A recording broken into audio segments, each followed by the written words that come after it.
My mother said, "It's not like you're stealing. You're just borrowing a little happiness from your sister." The words still echo in my mind, even now, long after I made the choice that changed everything. At the time, I couldn't understand how a mother could ask something so twisted of her own child. But that was my mother, a woman who saw life as a game, and her daughters as pieces to be moved across the board for her own benefit. Before we dive into this gripping story of love, betrayal, and redemption, make sure to subscribe to our channel. Here, every tale takes you on an unforgettable journey, filled with twists, emotions, and lessons that stay with you. Hit the subscribe button and turn on the notification bell, so you never miss the next captivating story waiting just for you. My sister, Emily, was everything I wasn't: beautiful, poised, and lucky enough to marry the kind of man my mother had always dreamed one of us would catch. Ryan was wealthy, influential, and devoted, or so everyone thought. Their house looked like something out of a magazine, and Emily always seemed to have it all together, from her tailored clothes to her picture-perfect social media posts. She was the pride of the family, the one my mother bragged about to her friends. And then there was me. The spare, as my mother liked to joke, though her laughter always felt sharp, like a blade slicing into my chest. I was the one who couldn't hold down a stable job, who still lived at home, who couldn't quite meet her standards no matter how hard I tried. One evening, as we sat in the dimly lit living room, my mother leaned in closer to me. Her face was framed by the flickering light of the TV, and there was an intensity in her eyes that made my stomach twist. "Do you know how much money Ryan makes in a month?" she asked, her tone casual, as if we were discussing the weather. I shrugged.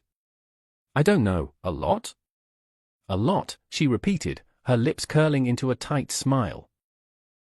"More than enough to make sure this family never has to worry again." "And yet, does your sister ever offer to help? Does she think about anyone but herself?" "Mom, that's not fair." "Emily has her own life now," I said, though even as I spoke, I knew it wouldn't matter. Logic never worked with her. "That life," she snapped, "is built on the foundation of this family. I raised her. I sacrificed for her. And now she thinks she's too good for us?" She leaned back, her voice dropping to a near whisper. "You could change that, you know." I blinked, unsure if I'd heard her right. "What are you talking about?" "You," she said, pointing a perfectly manicured nail at me, "could make sure Ryan understands his responsibility to this family." The implication hit me like a slap. "You want me to, what? Flirt with him?" "Flirting is harmless," she said with a dismissive wave of her hand. "It's not like you're doing anything wrong. Just show him some attention, remind him what it feels like to be appreciated. Men like that, they get bored easily. And when he sees you young, fresh, beautiful," she trailed off, her gaze appraising me as if I were a pawn she was about to place on the board. I stood, my chest tight with anger. This is insane. I'm not doing that. Emily is my sister. Her expression darkened, the softness disappearing from her features. "And what has Emily done for you? For us? Do you think she cares that we're barely scraping by while she buys designer shoes and vacations in Europe? She has everything, and she won't even look back to see if we're okay. She owes us." I wanted to argue, to push back, but her words wormed their way into my mind. Our financial struggles were real. I'd watched my mother pinch pennies for months, skimping on groceries and ignoring the pile of unpaid bills on the kitchen counter. And Emily, she hadn't offered to help. Maybe she didn't even know how bad things were, but part of me resented her for not asking. Still, the idea of betraying her felt unthinkable. "Mom, this isn't right," I said, my voice trembling. She sighed, shaking her head as if I were a child who didn't understand the rules of the world. "Right? Do you think the world cares about what's right? Do you think Emily's life is fair? She got everything handed to her, and you," she paused, her eyes narrowing. "You're the one who's left with nothing. You think that's fair?" Her words struck a nerve. The jealousy I'd buried for years bubbled to the surface, mingling with the guilt I felt for even considering her plan. I didn't say anything, and she took my silence as agreement. Think about it, she said, her tone softening. You wouldn't be hurting anyone. It's just a little flirtation. And if it leads to something more, well, that's a bonus. You'd be securing our future. Your future. That night, I lay awake in bed, her words replaying in my head. The idea repulsed me, but the temptation was there, like a small, dark seed taking root in my mind. For the first time in years, I saw a way out of the shadow I'd been living in, a way to finally matter. I hated myself for even considering it. But deep down, I knew my mother wouldn't let this go. And a part of me wondered if she was right. It was supposed to be a single conversation. Nothing more. But something about his eyes told me I could pull this off. The first time I approached Ryan, my heart pounded so loudly I was sure he could hear it. I'd planned to say something casual, something innocuous that wouldn't feel like crossing a line, but the moment he looked at me, I froze. His eyes were a piercing blue, warm yet guarded, and for a second, I almost forgot what I was doing there. "Hey, Ryan," I managed to say, my voice lighter than usual, as though trying to sound carefree. "Can I ask you something?" He smiled, setting down his coffee cup. "Sure. What's up?" I hesitated, feeling my mother's words hanging over me. "How do you handle stress?" "I mean, I've been having a rough time lately, and Emily always says you're great at staying calm under pressure." It wasn't a lie, not entirely. I had been struggling, though for far different reasons than the ones I implied. He glanced at me thoughtfully, his expression softening. "I don't know if I'm great at it, but I try to focus on what I can control. Work helps. Having a routine." His kindness caught me off guard. I'd expected him to brush me off, maybe even be annoyed, but instead, he seemed genuinely engaged. That made it harder, and easier, to proceed. Our conversation didn't last long, but it was enough to plant a seed. When I returned home that evening, I told my mother about it, expecting her to say it wasn't enough. Instead, she smiled knowingly. "See," she said. "You're doing fine. Men like Ryan, they want to feel needed. Just keep talking to him. Make him notice you in a way he doesn't notice Emily anymore." The thought of what I was doing made my stomach churn, but I couldn't deny the thrill of having his attention, even briefly. And so, I kept going. The next few weeks blurred into a series of small, calculated moves. I'd bump into Ryan accidentally when I knew he'd be alone, always armed with a casual question or a compliment. "You're really good with people," I said once, after seeing him smooth over a tense family disagreement. Another time, I joked about how Emily had been the family overachiever, sharing stories from our childhood that made him laugh. Little by little, I noticed the shift. He started seeking me out during family gatherings, his eyes lingering on me just a moment longer than necessary. He'd share things about his work, his frustrations with balancing his demanding career and Emily's high expectations. "I just feel like I'm never enough," he admitted one evening, his voice low. It was the opening my mother had been waiting for. "This is where you show him you understand him," she coached me later, her tone laced with excitement. "Make him see what he's missing." One night, after a particularly tense family dinner, Ryan and I ended up on the patio, away from the others. The air was heavy with unsaid words, and I could tell something was bothering him. "Emily and I had a fight," he said finally, staring out into the dark yard. "She thinks I don't prioritize her, but all I do is work to make her happy. I don't know how to win anymore." I hesitated, the guilt clawing at me. But my mother's voice was there, urging me on. "Maybe she's just not seeing what she has," I said softly, laying a hand on his arm. "You're an amazing husband, Ryan. Anyone would be lucky to have you." He turned to me, his gaze searching, and for a moment, I thought he'd pull away. Instead, he sighed, covering my hand with his. "Thanks. That means a lot." The line between what was right and wrong blurred with every interaction. The first time he kissed me, I told myself it was a mistake, that it wouldn't happen again. But the second time, I didn't stop him. I knew I was betraying Emily, but a darker part of me, a part one didn't want to admit existed, felt triumphant. For once, I wasn't in her shadow. For once, I mattered. Still, the guilt was relentless. I'd lie awake at night, replaying every moment in my head, wondering how far I was willing to go. My mother, as always, had the answer. "Don't lose focus now," she said when I confessed my doubts. "You're finally making progress. Do you want to go back to being invisible? To struggling for every little thing while your sister lives like a queen?"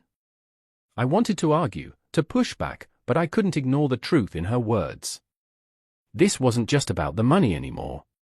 It was about proving to myself, and to everyone else, that I could be more than the girl left behind.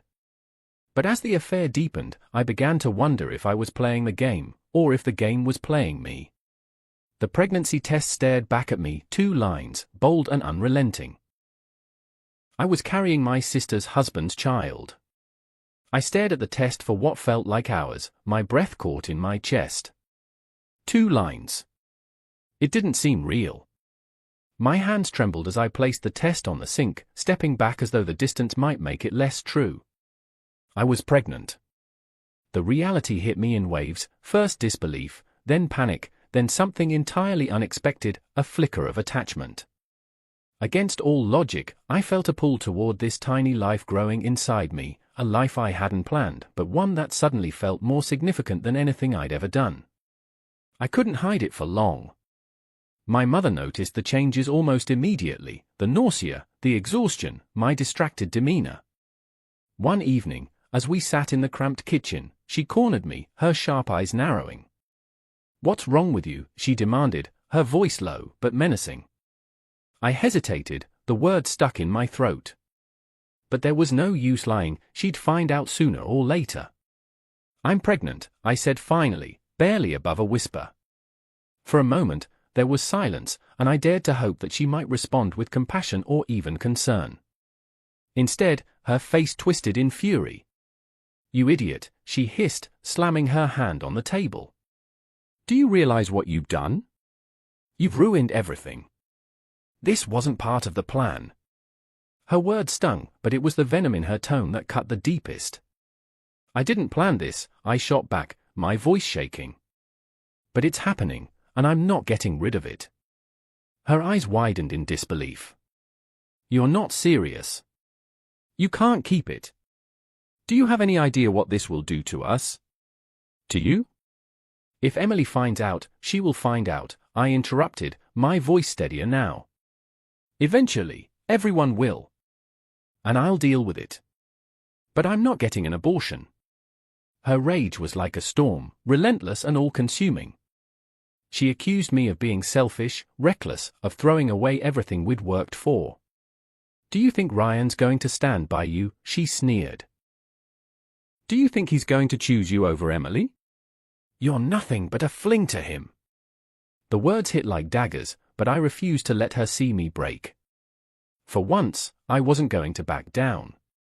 "This isn't about Ryan," I said, my voice firm. "This is about me, and this baby. I'm keeping it, whether you like it or not." Her face darkened, and she leaned in close, her voice low and icy. "If you keep that child, you're on your own. Don't come crying to me when you lose everything." As I watched her storm out of the room, I felt an unfamiliar mix of fear and liberation. For the first time in my life, I'd stood up to her. It was terrifying, but it was also empowering. That night, as I lay in bed, I placed a hand on my stomach, imagining the tiny life inside me. The fear was still there, fear of what would happen when Emily found out, fear of what Ryan would say, but there was also a strange sense of peace.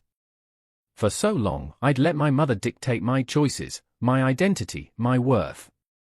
But this baby wasn't part of her plan. It wasn't part of anyone's plan. And maybe, just maybe, that was what made it mine.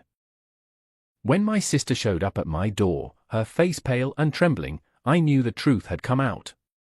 It was a quiet afternoon when the knock came, a frantic, pounding sound that made my heart lurch. I froze, already knowing who it was before I even opened the door. Emily stood there, her face pale, her eyes bloodshot as though she hadn't slept in days. Her hands trembled at her sides, and for a moment, she just stared at me. Then, without warning, she shoved the door open and stormed inside. "Is it true?" she demanded, her voice shaking. "Is it true, or is this some sick rumor?" I opened my mouth, but no words came out. How could I explain? How could I possibly justify what I'd done? Her eyes dropped to my stomach, where the faint curve of my pregnancy was now visible. That was all the confirmation she needed. Her gasp was sharp and guttural, a sound of pain so raw it made me flinch. "You," she whispered, her voice barely audible. "You betrayed me." The confrontation spiraled from there. Emily's voice rose, breaking with emotion as she hurled accusations at me. She demanded to know how long it had been going on, how I could do something so vile. "I trusted you," she sobbed. "You were my sister. My own sister." Her words cut deeper than I thought possible, each one a dagger lodged in my chest. I tried to apologize, to explain, but what was there to say? That it started as a scheme orchestrated by our mother? That it spiraled into something I couldn't control? Nothing I said could undo the damage. "I never want to see you again," Emily spat, her voice cold and final. "You're dead to me. Both of you." With that, she stormed out, leaving me standing there, the door swinging in her wake. The fallout was swift and brutal. Emily wasted no time confronting her husband. Ryan called me later that night, his voice a mixture of panic and regret. "She knows," he said, as if I didn't already. "She's throwing me out." "She's throwing me out," I replied bitterly. "Do you think this is just about you?" But the call ended as quickly as it began, leaving me with nothing but silence. Ryan was caught in the middle, torn between his obligations to Emily and the child I was carrying. But I wasn't naive enough to believe he'd choose me. Then came the final blow, my mother.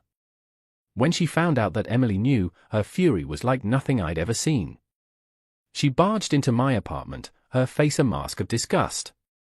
"Look at what you've done," she screamed, pacing the room. "You destroyed this family. Your sister hates you. Ryan's a mess. And me? I'm left to clean up the pieces of your selfishness." I laughed bitterly at that. My selfishness? This was your plan. You pushed me into this. And you were stupid enough to go along with it, she shot back. You're a disgrace. If you had any decency, you'd fix this. But no, you had to keep the baby and ruin everything. Her words stung, but I was too numb to care. "You've always blamed me for everything," I said quietly. "But I'm done letting you control me." She sneered. "Good. Because you're no daughter of mine." With that, she stormed out, slamming the door behind her. I was alone. Truly, completely alone. Emily wanted nothing to do with me. Ryan's calls became less frequent, each one filled with more guilt than substance. And my mother had washed her hands of me entirely. The silence of my small apartment became unbearable, a constant reminder of everything I'd lost. My choices had led me here, and now I had to live with them. But as I sat in that silence, my hand resting on my stomach, I realized one thing: I wasn't truly alone.